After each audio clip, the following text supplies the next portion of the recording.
Mil gracias por entrar a esta primera edición de Emisión Fobos, un espacio pensado para ti, querido oyente, que eres fan de los relatos paranormales, vividos por personas como tú y como yo, personas ordinarias con historias extraordinarias.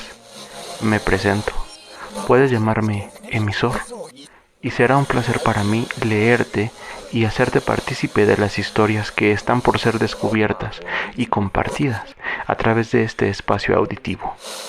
En esta ópera prima, seremos testigos de 3 relatos compartidos por gente muy valiente, que tuvieron la fortuna, o desgracia, de experimentar aquello que no tiene explicación, aquello que, si nos sucediera a nosotros, no sé a ciencia cierta cómo sería nuestra reacción. Entonces, ¿me acompañan? No intentes ajustar el audio, no intentes encontrar explicación. Solo déjate envolver por los decibeles paranormales de esta emisión. Tu emisión Fobos.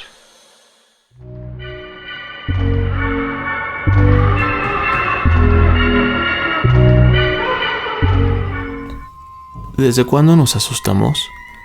Desde que el hombre existe, existe el miedo, terror y horror, palabras que se usan como sinónimos, sintetizan todo aquello que el ser humano desconoce.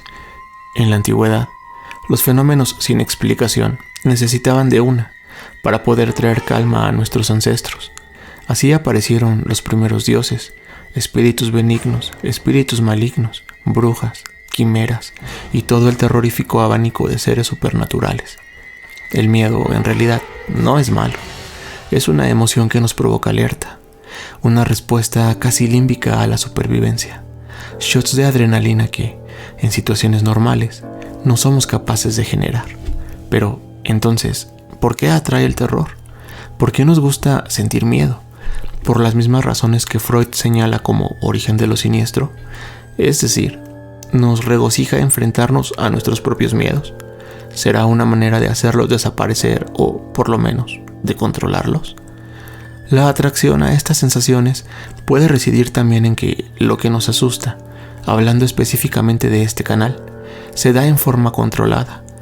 Podemos pausar el video, podemos verlo o escucharlo de día, en la oficina, rumbo a la escuela, en el gimnasio, incluso en nuestra habitación, sabiendo que del otro lado de la pared están nuestros padres, nuestros hijos, nuestros hermanos, e incluso sabiendo que nuestra pareja duerme del otro lado de la cama. Pero, al final de todo, ese gusto por escuchar vivencias de otras personas, de otros países, incluso de otros tiempos, nos hacen conectar y reconectar con nuestra imaginación, nuestra sorpresa, nuestra alegría de saber que no hemos sido los únicos con este tipo de vivencias increíbles, terroríficas. Porque en la vida, en la misma existencia, siempre habrán situaciones que no tengan explicación y, sin embargo, nos encantaría resolverlas, aunque de antemano sepamos que no es algo tan legítimamente posible.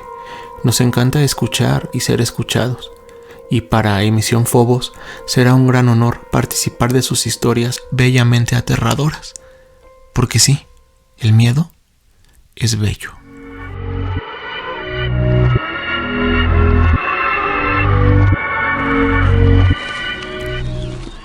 Historia 1. El niño de rayitas. Compartida por Anónima. Mi tía política me cuenta que cuando mi prima era pequeña, de aproximadamente unos 4 años, vivía en una casa de Infonavit que ya había sido habitada anteriormente. No diré la ciudad para no generar polémicas con la familia, pero bueno, en esa casa, a los pocos días de haber llegado, mi pequeña prima comenzó a decir que en la casa había encontrado a un amiguito con el que le gustaba ponerse a jugar en su habitación. Ella le llamaba el niño de rayitas, porque decía que tenía cositas en la cara, así como rayitas chistosas. Un día hubo mal tiempo y una polvareda increíblemente grande, lo cual provocó que se llenara de tierra el patio donde el auto de mi tío estaba estacionado desde la noche anterior. Mi tío lo iba a ocupar ya que iba a salir de viaje, por lo que sacó el auto hacia la calle. Mi tía y mi prima estaban también en el patio, pues lo iban a despedir y a desear un buen viaje. Cuando el automóvil estuvo afuera, mi primita gritó sorprendida a mi tía: «Mira, mamá, así son las rayitas que tiene en la cara mi amiguito», señalando con su pequeño dedo las marcas de los neumáticos en la tierra del patio. Querido emisor, también te comparto que mi familia y yo vivimos ahora en esa misma privada, y en las noches, muy seguido, se ve a alguien que se asoma por la ventana de una de las recámaras de esa casa, que está abandonada actualmente, y cuando llegaba a ser habitada, la gente que llegaba a estar ahí se quedaba viviendo por muy poco tiempo.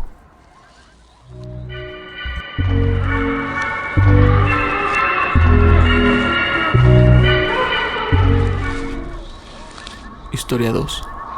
Doña Carmen, compartida por Anónimo. Mi tío es médico general y tiene especialidad en epidemiología. El año donde vivimos la pandemia mundial, le tocó apoyar en área COVID, exactamente en el área de tomado de muestras. Un día, su último paciente, antes de terminar el día, era una señora de nombre Carmen, quien había llegado un par de días atrás, pues había sido infectada por el virus. La señora le empezó a platicar que hacía jicaletas. Para los que no sean de México, este postre consiste en una rebanada grande de jícama clavada en un palito para que quede montada como una paleta, la cual se empaniza, por así decirlo, en polvos saborizados o picantes. La señora hacía esto afuera de una escuela y le platicó a mi tío que de eso se mantenía, pues su esposo ya había fallecido y ella era ya una viejita de 75 años. Mi tío sintió una ternura enorme y entonces le preguntó que cómo se sentía y le empezó a hacer la plática mientras estaba en el proceso de tomado de muestra. Cuando terminó de tomar la muestra, la llevó al laboratorio, dejando a la señora dentro de la habitación donde estaba internada. Al regresar al mismo, después de dejar la muestra, la tierna viejecita ya no estaba, por lo que mi tío preguntó a la enfermera que estaba en el otro cubículo: ¿y doña Carmen? La enfermera, con un rostro lleno de extrañeza, le dijo: «Doctor, doña Carmen falleció ayer por la noche». Mi tío, incrédulo por lo que le respondió la enfermera, fue a buscar el expediente para poder corroborar la información, y con una sorpresa fría, en efecto, el documento la señalaba en estado finada, con una hora marcada en la noche anterior. Con una sensación de negación, mi tío fue a preguntar por las muestras que acababa de dejar. El técnico le dijo que los tubos habían llegado vacíos y que incluso ya habían sido reportados como tal, pero con el nombre de la paciente en la etiqueta. Mi tío solo dio las gracias, tomó sus cosas de su oficina y se retiró. Al llegar a su casa, solo se encontraba su suegra, a quien de inmediato le contó la experiencia, hecho un mar de lágrimas por el susto y la tristeza que le provocaba la historia de vida que le platicó doña Carmen.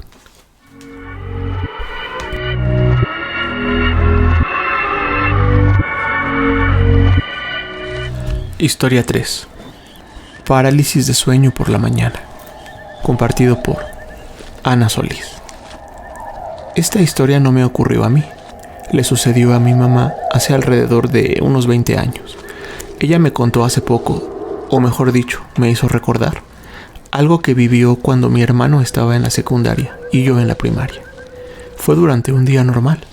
Mi hermano se iba antes a la escuela porque él entraba a las 7 de la mañana. Mi mamá me estaba esperando para poder llevarme a la primaria, por lo que cuando estuve lista, nos fuimos para la escuela. Cuando mi mamá regresó, se puso a hacer unas cosas en la cocina, pero de repente le dieron muchas ganas de volverse a dormir un rato más. Y era algo raro, porque por lo general, una vez que se despertaba, ya no lo hacía. Bueno, entonces decidió irse a dormir un rato a su recámara. Se recostó sobre su cama y se tapó solo con la sábana. Mi mamá, si bien no es una persona que profese su catolicismo de una forma visible, sí es creyente y siempre lo ha sido, por lo cual, muy a menudo, trae al cuello un rosario o a veces una medalla, aunque en esa ocasión lo que usaba era un rosario de plata.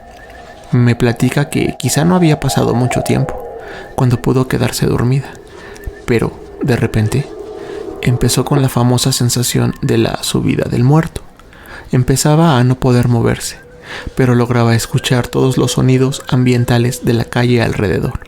Obviamente empezó a ponerse nerviosa e inquieta, porque la sensación de estar atrapado en tu propio cuerpo, sin poder mover ni siquiera un dedo, es horrible, aunque eso no fue lo peor. Mi mamá recuerda que estaba recostada sobre su lado derecho, viendo hacia la pared, cuando de repente sintió el peso de alguien o algo sentándose sobre la cama. En ese momento no supo cómo reaccionar. Pensaba que quizás era mi abuelita que se había metido a la habitación, pero de repente empezó a escuchar una especie de respiración pesada, como cuando un perro quiere soltarse de la cadena que lo mantiene amarrado. Queriéndose tranquilizar ella misma, se decía que tal vez era nuestra perrita, que se llamaba Bibi, aunque era imposible, pues el peso que sintió sobre la cama era más parecido al de una persona adulta que al de un perro de la raza Papillion, que suelen ser más bien medianos, llegando a pequeños. Lo que terminó por hacerla sentir un terror inconmensurable fue el hecho de que empezó a escuchar la respiración más cercana a su rostro. Incluso recuerda haber sentido el vaho muy cerca de su cara, pero no era un vaho cálido, por el contrario, era una especie de aire frío. Lo siguiente fue aún peor. Sin poder abrir los ojos, sintió como empezaban a acariciarle la mejilla, pero no sintió que fuera una mano, era una especie de pata o una garra, pues sintió un pelaje áspero, rasposo y con un olor un tanto desagradable.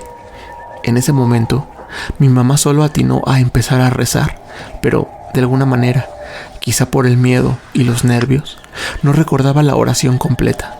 Incluso intentó gritar, pero no podía, y seguía sintiendo en su mejilla y parte de su brazo esa pata. Ya presa del pánico, comenzó a sentir unas enormes ganas de llorar, pero tampoco podía hacerlo. Entonces solo se le ocurrió tratar de seguir rezando, con la esperanza de que mi abuela entrara a la recámara y la despertara, o que sonara el teléfono, o algo pasara que le ayudara a salir de esa situación y ese momento. Lo que sucedió después de pensar aquello fue que, en efecto, pudo empezar a derramar algunas lágrimas, y al estar acostada de lado, sintió cómo se escurrían sobre su rostro. Si alguna vez han llorado así, de lado, probablemente han sentido que esas lágrimas provocan una especie de comezón muy leve, pues fue gracias a esto que mi mamá pudo despertar. Lo primero que hizo fue abrir los ojos y quedarse quieta, intentando convencerse que todo fue más bien una pesadilla. La luz del día entraba por su ventana y escuchaba cómo pasaban los carros y las personas del otro lado de la misma. Cuando estuvo más tranquila y casi convencida que todo había sido un mal sueño, se volteó cara arriba para incorporarse sobre la cama, y al estar sentada, el rosario que pendía sobre su cuello cayó al lado de su almohada. Mi mamá, extrañada, lo tomó con sus manos y se dio cuenta que, de alguna manera que no ha podido explicarse, el rosario se encontraba reventado, es decir, como si alguien hubiera querido arrancarlo de su cuello.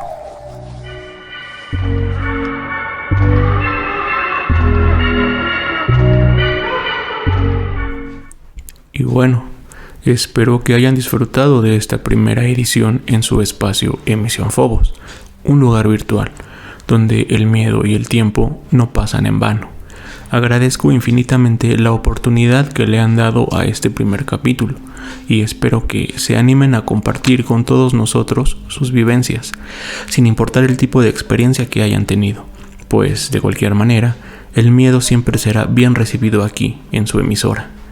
Les comparto nuestro correo, el cual es emisionfobos.mx@gmail.com. De igual manera, estará escrito en el espacio de información. Una vez más, les agradezco por seguir aquí y no olviden que somos amantes del miedo en todas sus formas. Emisión Fobos, cambio y fuera.